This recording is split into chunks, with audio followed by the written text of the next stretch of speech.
Hello there. My name is Seth McNeely, and I'd like to welcome you to the very first episode of Backroads History. Today we're going to be taking a look at the Willapa Hills Trail, which follows the right-of-way of the old Yakima Pacific line that ran through his area starting back in the late 1800s. And along the way, we're going to go through a number of very small, in some cases ghost or extinct towns. And we're going to end today's journey at a little place called Wallville, which is one of those extinct towns and has something that you would not expect to find in a Western Washington ghost town, a Japanese cemetery dating back to the turn of the last century.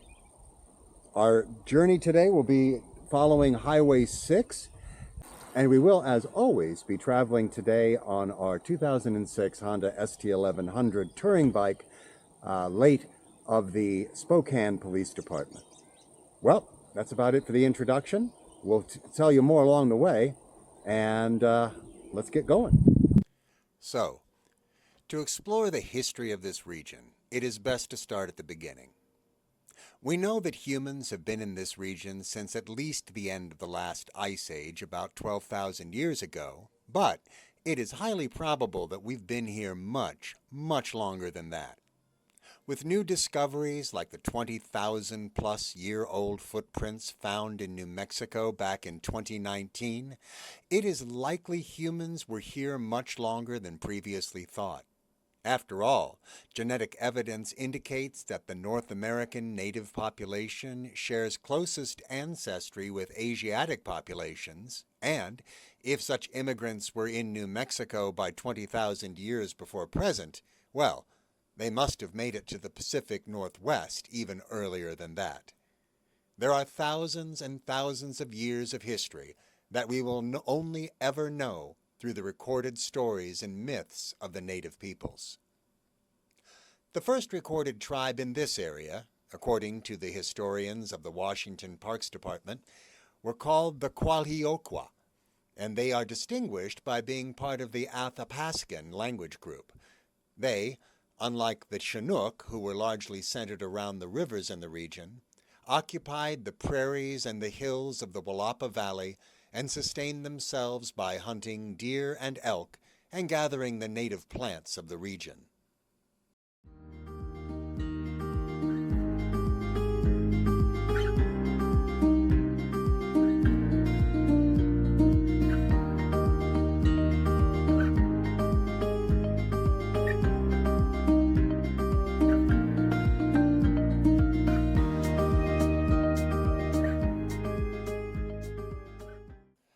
The land was opened up to non-native settlement in 1850 by the Donation Land Claim Act. While farming was the focus of many of these immigrants, the old-growth forest that crowned all the hills and valleys soon attracted the attention of lumbermen, and that is what led to the building of the railroad that today's Willapa Hills Trail follows. The building of the railroad greatly increased the pace of logging in the area, and the demand for workers led to the establishment of many small communities that grew up around the various mills along the tracks.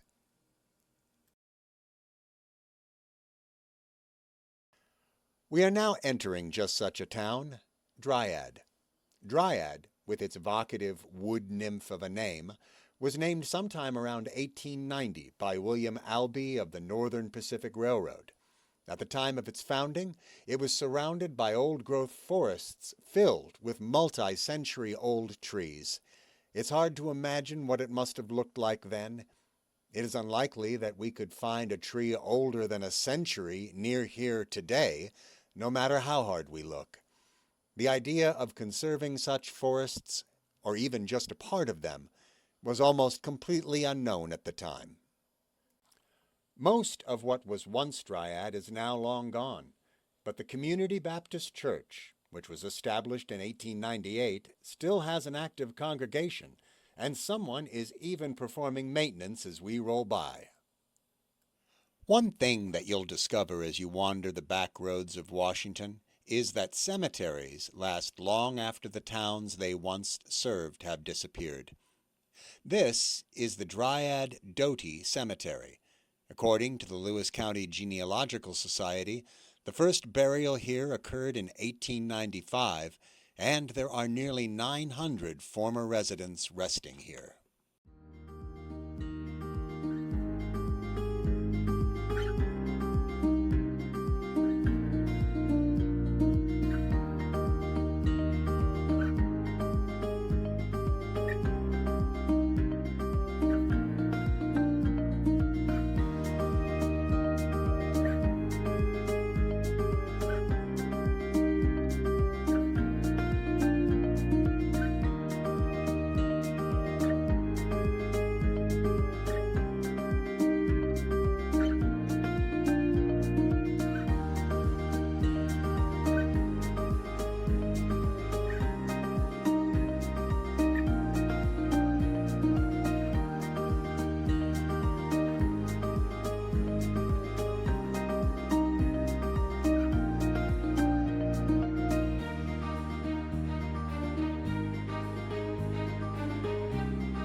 The next stop on the rail line from Dryad was Doty.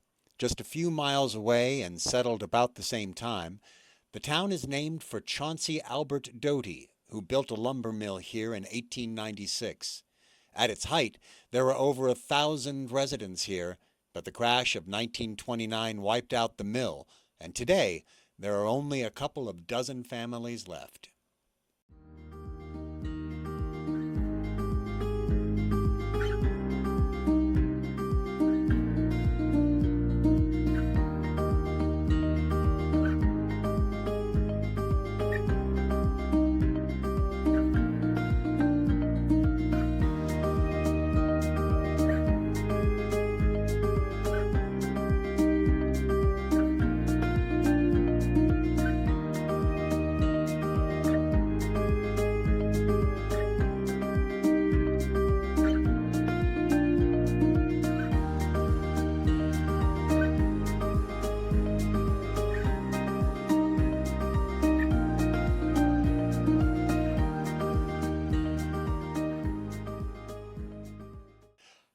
According to a wonderful essay by Linda Givens on HistoryLink.org, by 1850 homesteaders started settling in the area that would eventually become known as PL, and the town itself was formally incorporated in 1906. Of all the towns that once dotted the line between Chehalis and Raymond, PL, with its current population of 642 in the 2020 census, is the largest one yet remaining. One thing that people often wonder about is the name. PL doesn't seem to mean anything, so where did it come from? The local story is that one of the earliest settlers in the area was a French-Canadian trapper named Pierre Charles, who married a woman from one of the local tribes. According to one version, the name is the concatenation of the first initials of Pierre's, P, and his wife's, L, names. Another is that the local native community struggled with pronouncing his name and Pierre became Pierre.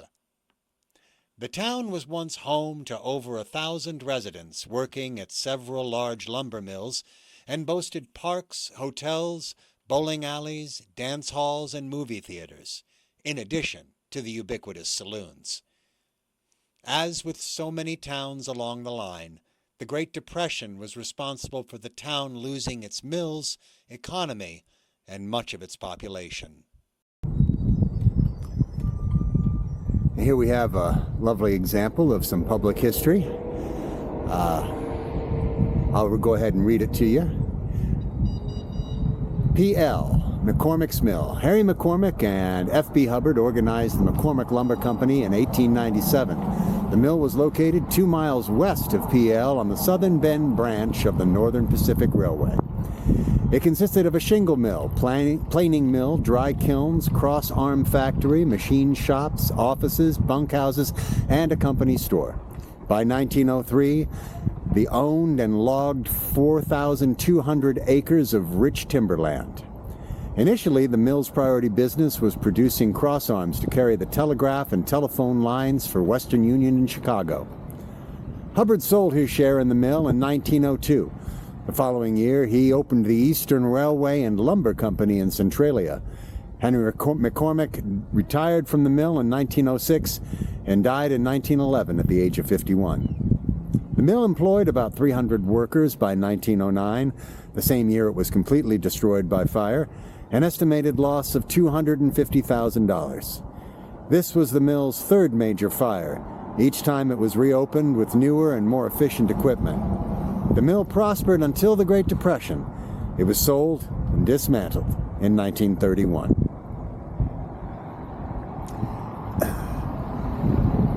And another feature of small towns is the War Memorial. There's one in downtown Centralia, not far from me, but it doesn't have a tank. This memorial is to honor all veterans who faithfully served their country and is dedicated to those local servicemen who died defending our freedom.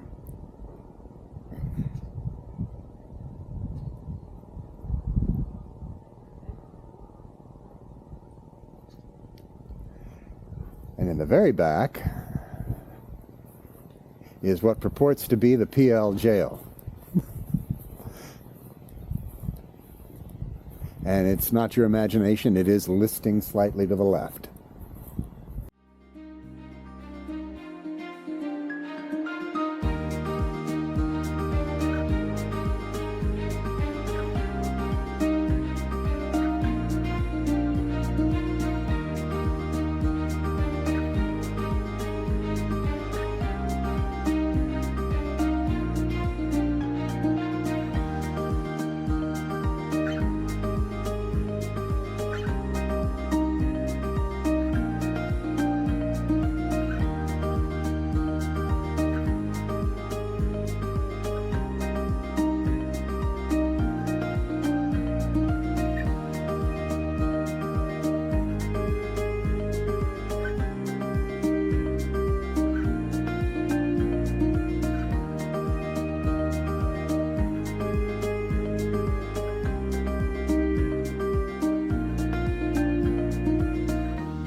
In case you're wondering why we've suddenly headed off down a gravel road in the middle of nowhere, it's because this is Wallville Road.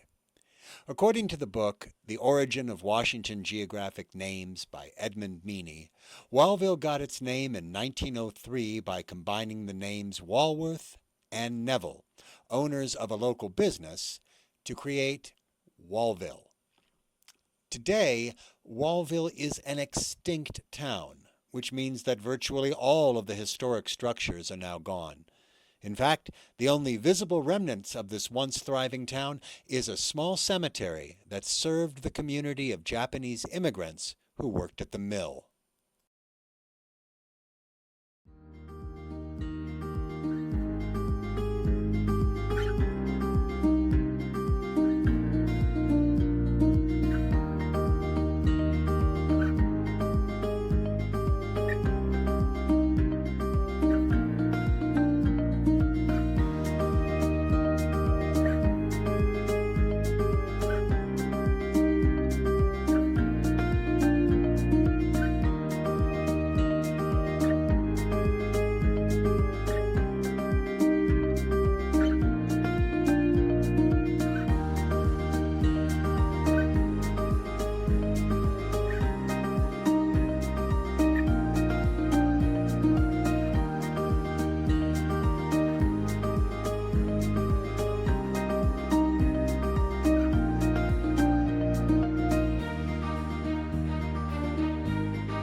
So there's not a lot of official documentation available about the Japanese community here in Wallville, Washington, other than the fact that they were immigrant workers who came over in the late 1800s to work in the local sawmill, and that the community was more or less lost in the 1930s when the sawmill burned down.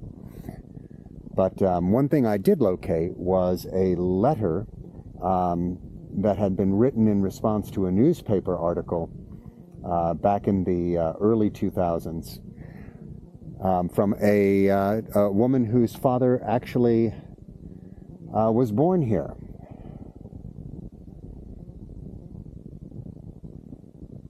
So I'll share that letter with you, and I'll put a link to the source of that below. My father, Noburo Moriwaki, was born in Wallville on September 1st, 1921. He was the oldest of 13 children, and upon the death of his mother at the birth of the last child, his father went back to Japan with all of his siblings except him and his next youngest brother. It was the last time that he saw his father.